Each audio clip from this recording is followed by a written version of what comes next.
The first presenter that you're going to have today is one of my professional colleagues. He's my professional mentor.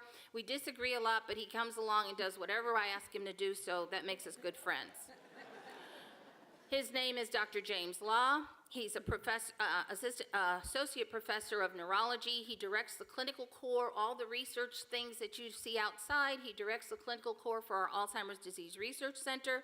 He's a graduate of Duke University and Ohio State University. And he is our leader as far as research is concerned here at the Emory Alzheimer's Disease Research Center. I'm going to let him talk, and then I'm going to let you'll have a second panel, but I'm going to leave you to Dr. Law at this time.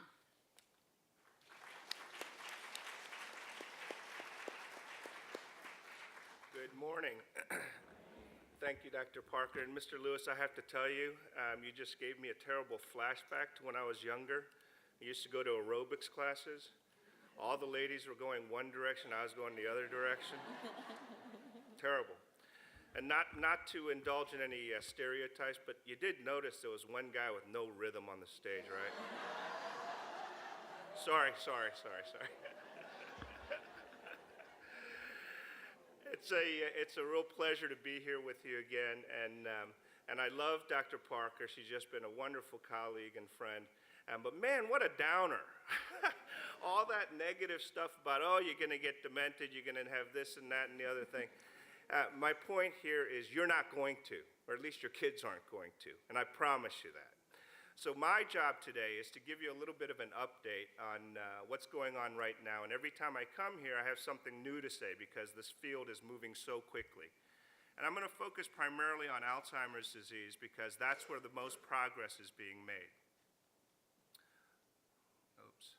Can somebody train me how to use this thing? The top row.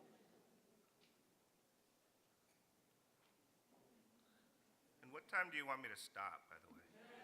11:30, is that what you said? Okay. It didn't work for me.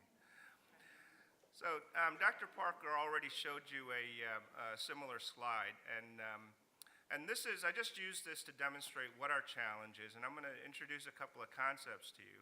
But that bottom graph is a graph of life expectancy in the United States from about 1900 to 2000. And you can see it's pretty much a straight line, and that line hasn't flattened out. We're still living longer. And the top graph just shows you how frequently people in different age groups develop these dementing disorders, particularly Alzheimer's disease, and it is powerfully driven by your age. And so if we live longer, our risk of developing disease is going to be longer. Now, I don't know if that went twice or once. Now, this is a concept I want you to understand.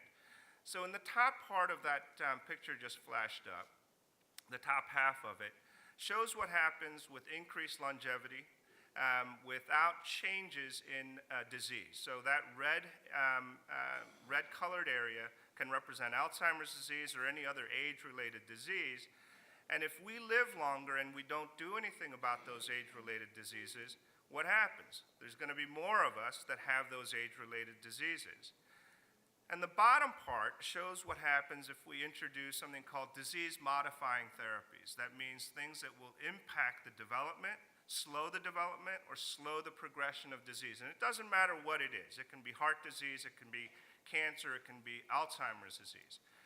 And so that green and yellow area I want you to think of as the health span of a person.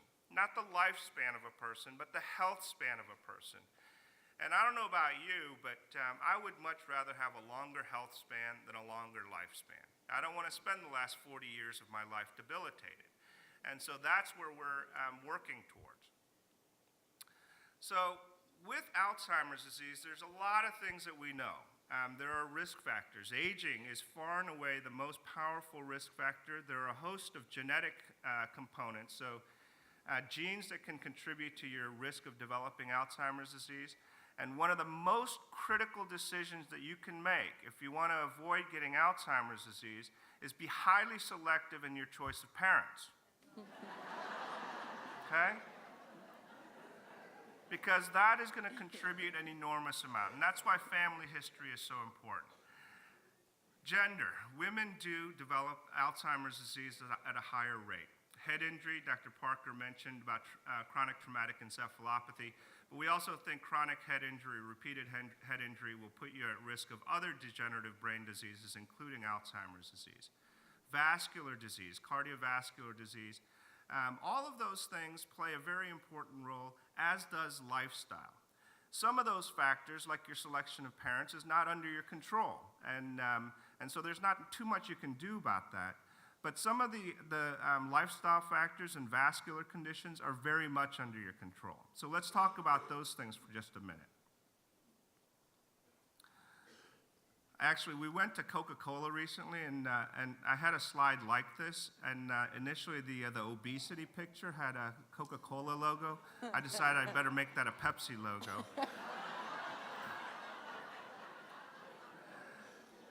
But anyway, these things, obesity, type 2 diabetes, heart disease, hypertension, all of those factors that impose a certain amount of stress and strain on our bodies as we get older will also put stress and strain on your brains and increase your risk of developing Alzheimer's disease and other degenerative brain diseases. And so those are all factors that you want to make sure you control. And you know how to do some of those things. Attention to preventive medicine is critical, and so men are, always a minority in our audiences, and so it's contingent on you women to go home and educate your men, because men we're just dumb. We don't go see our doctors. We don't pay attention to prevention messages. So it's up to you to make sure that your man lives long enough to, maintain you in the lifestyle to which you want to be accustomed. But there are things that you can definitely do in terms of controlling some of those risk factors.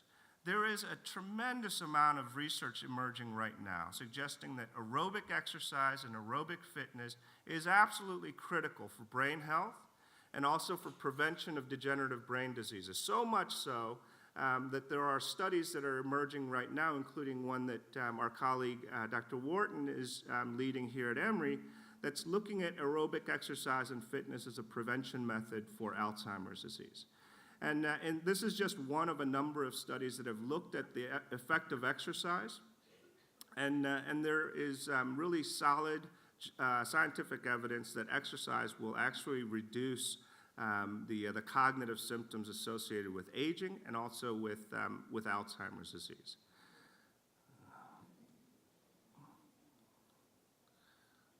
That picture reminds me, I heard Ted Turner give a talk once a while ago, and he says, your brain is a muscle, just like any other muscle in your body. Well, it's not a muscle, knucklehead. However, you do have to exercise it like the muscles that you have. Now, so exercise is critically important. Diet is something we also preach. There is a lot of evidence that heart-healthy diets, Mediterranean diets, actually can reduce your risk of developing cognitive impairment and dementia. And this graph just shows the curves of individuals who develop Alzheimer's or other dementia symptoms and plots it relative to the type of diet that you had. So the people on the top line that had the lowest rate of developing Alzheimer's disease had the most heart-healthy diet with the components that we think of in a Mediterranean diet: fresh vegetables, less red meat, less fats, less processed food, more fish, and other healthy foods. And this, I don't know if you can appreciate this. You guys are all pretty much neurologists by this point, right? Okay, good. So what this shows, though, is actually a representative picture of two brains. And the picture on the left is a person who had a more Mediterranean heart-healthy diet. And the picture on the right was a person who had a poor diet, a not heart-healthy diet. And those arrows point to little gaps that show up as dark spaces. Can you see that? There's a difference between the two brains. And those dark spaces represent shrinkage of the brain. And so people who maintained a healthier diet, healthier lifestyle, actually have physically measurable differences in their brains as a consequence of those lifestyle choices. This thing's going to drive me crazy. I'm just going to skip past this slide, but it just shows the kinds of things that we deal with when we actually deal with patients who have dementia and Alzheimer's disease, and that is that progressive deterioration, which is so terrifying. And it's really, one point that I want to make on this slide is if you look at some of the descriptions on the far right of the slide in individuals who have severe dementia symptoms due to Alzheimer's or anything else, that's the point that's so scary, when you've lost quality of life, ability to interact in a meaningful and enriching way with your friends and families. Earlier on in this process, when people have mild cognitive impairment, the very earliest stages of memory loss, quality of life is excellent. Very few, if any, functional limitations, just maybe some annoyances in terms of memory loss that's sometimes hard to distinguish from normal aging-related changes. And even in mild stages of Alzheimer's or other dementias, the symptoms are relatively mild. But it's that last portion of disease that's so scary. And so we're going to talk about that a little bit. Grr. All right. Dr. Parker mentioned that we can tell when somebody has Alzheimer's disease. So dementia is just a set of symptoms that represent decline in your thinking abilities and functional limitations. Alzheimer's disease is a very specific disease with specific pathology. And what this picture shows is some current technology that we can use to identify the presence of Alzheimer's disease in living people. And so that bottom right-hand corner shows one of the pathologies that we might see in a brain if we looked at it under a microscope. And the picture in the upper left with all of the yellow and red warm colors represents an individual who has Alzheimer's disease pathology. And we're visualizing that pathology by injecting a dye that actually binds to that amyloid pathology in the brain. So you can see the people on the left that have Alzheimer's disease have a lot of that dye binding to it, whereas a normal person with no pathology in the upper right has no signal associated with the scans. However, this is another person who also has no memory problems, but clearly has Alzheimer's pathology in their brains. Okay? So what the heck, right? I'm going to come back to that. But remember, the presence of that pathology doesn't mean that you have symptoms. There is a protracted period of time when your brain may be developing this pathology when you're free of any symptoms. And that's something that we've really come to appreciate in the last 10 years or so. And we can skip this slide. It just shows some of the markers that I'm going to talk about, but I don't want to get kicked off the stage, so I'm skipping this. And this is a really complicated slide, but I want to make a couple of points here. On the far right is a plot of some of the things that we can measure in your spinal fluid. And these are measurements that look at different proteins that are specifically associated with Alzheimer's disease. And the red circle represents those patterns that we see in people who have Alzheimer's disease. So most people who are diagnosed clinically with Alzheimer's disease, when we look at their spinal fluid, we can find these proteins that indicate the presence of the pathology. On the left-hand side are cognitively normal people with no memory problems. And if you look at them, most of them are in the green circle. So their spinal fluids do not show the presence of Alzheimer's pathology. But you notice that not everybody is in that green circle, right? So remember I showed you that picture of a normal brain that had that pathology lighting up on the pictures? Those would be the equivalent of those people in the red circles in the far left who are cognitively normal but have evidence of Alzheimer's pathology. And why is that? Well, remember, these are studies of older individuals, and so they're age matched. So these are cognitively normal people with no memory loss are older. And so as we get old, our risk of developing Alzheimer's and Alzheimer's pathology increases. The really important piece for this slide is that middle panel. And what that middle panel shows is a group of people clinically who have memory loss, mild cognitive impairment. That again, is just a description of symptoms. Not everybody who has memory loss or dementia has Alzheimer's disease. And so in that middle panel, what you see is people with mild cognitive impairment in both the red circles and in the green circles, okay? So an important question is, what happens to those people depending on whether they have spinal fluid that looks like Alzheimer's or spinal fluid that looks like normal, healthy controls? And this is what happens, and ignore all the text on the left. The red line on the right indicates those people who had mild cognitive impairment with spinal fluid patterns that look like Alzheimer's disease. And then the green are those who had normal spinal fluid. Everybody had mild cognitive impairment at the start on the left part of the graph, but over the course of 5 years, those people who had a spinal fluid pattern that looked like Alzheimer's disease, nearly all converted to a diagnosis of mild Alzheimer's disease, whereas less than 10% of those people who had a normal spinal fluid did so. So this is a test that I use in clinic all the time. The spinal fluid is an easy thing to get. Nobody here is afraid of getting a lumbar puncture, are they? See, no hands. Everybody's. I've personally had it done to me twice. It's no big hairy deal. But it provides us invaluable information in people who are experiencing mild symptoms, and it's a very important sample that we collect in our research participants because it allows us access to fluid that is in direct contact with the brain and gives us the opportunity to look for better tools and markers to diagnose and predict who's going to develop Alzheimer's disease. So, this is a hypothetical picture. So if you ignore everything on this except for that, what is that, blue, green, the line on the bottom right, where it says clinical function. And the x-axis, the bottom axis, is time or age. And that line represents increasing symptoms of dementia and functional limitations. And there is a long period where that is flat, while if you look at the left-hand side, that red line represents what we believe happens with the amyloid pathology in the brain, which is building up during a period of time when people are normal.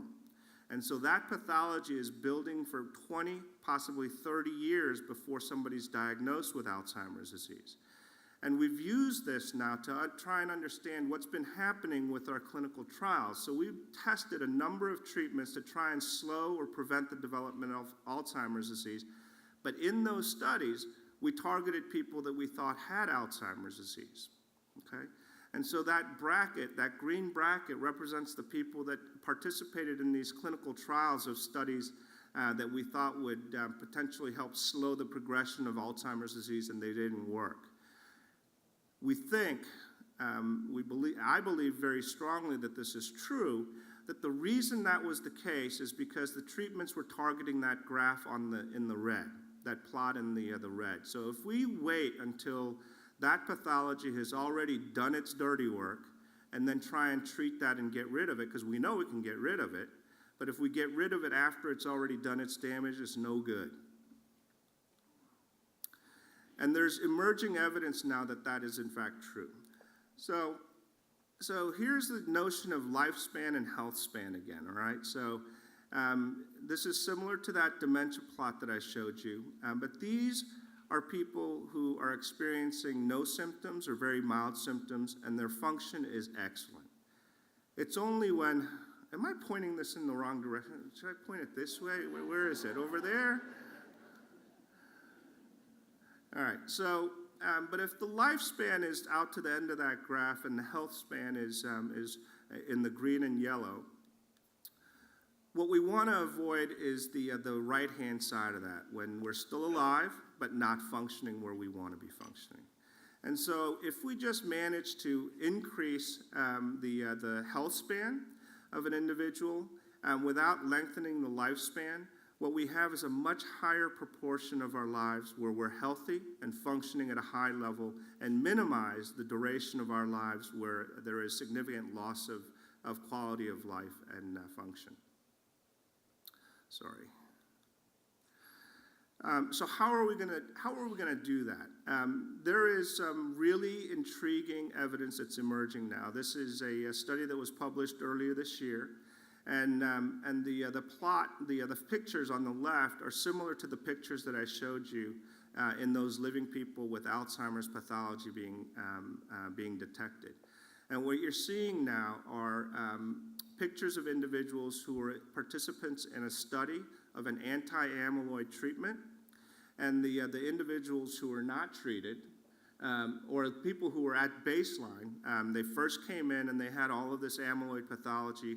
They were treated with these drugs, and the loss of the red and yellow colors on the right-hand side represents representative pictures of what happens after different durations of treatment. So after 1 year of treatment, people who were treated with placebo on the top showed no change in the amount of their pathology.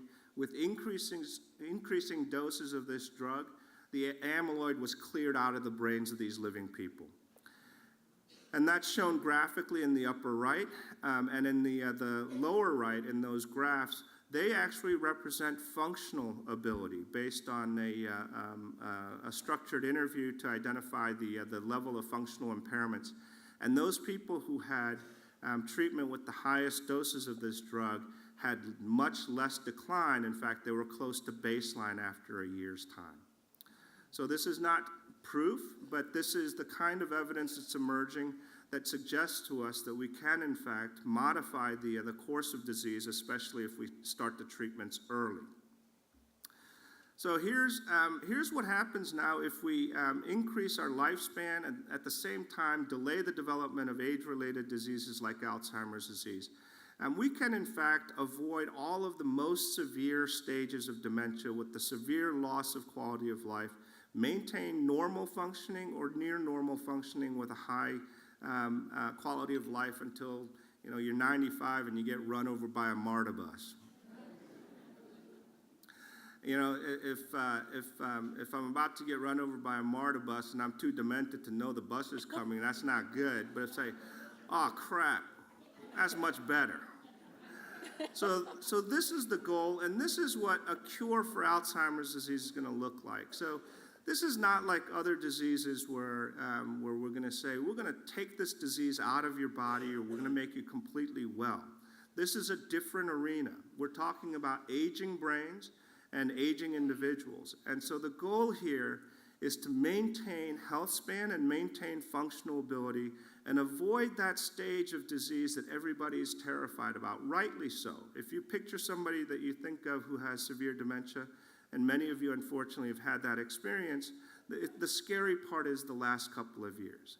And that's what we want to eradicate, and that's what I'm convinced we will be able to eradicate in the coming years. I think I will be terribly surprised if one of these drugs that's in development right now doesn't show proof of effectiveness within the next couple of years so that things start marching rapidly through the FDA. I have to shut up now. So, and these studies are ongoing. Most of the studies that we're doing now are targeting people with very early cognitive symptoms, and this is why early detection, and I haven't touched on this, but there are important differences in when disease is detected and appreciated and evaluated. And one of the reasons that I was so happy to work with Dr. Parker to make specific efforts for outreach into the African American community in Atlanta is that it is well known not only that African Americans are at higher risk of developing Alzheimer's disease, but their detection, the recognition of that disease happens years later on average than in Caucasians. And when we had no treatment, that's not that big a deal, although it was still a big deal. But as these treatments emerge that are only going to be effective in early stages of disease, if disease isn't detected early, we're going to have missed the bus. Okay? So, and there's, I'm just going to skip this, but there is a lot of information about research that's available in the various stations. I asked Cornelia to put this slide in for me. I don't know how many clicks there are, 17. But if you would, complete the research interest forms if you have any interest in participating in research activities. Get the information from our wonderful staff that are out at the tables in the lobby, and we hope to hear from all of you. And thank you so very much for coming today.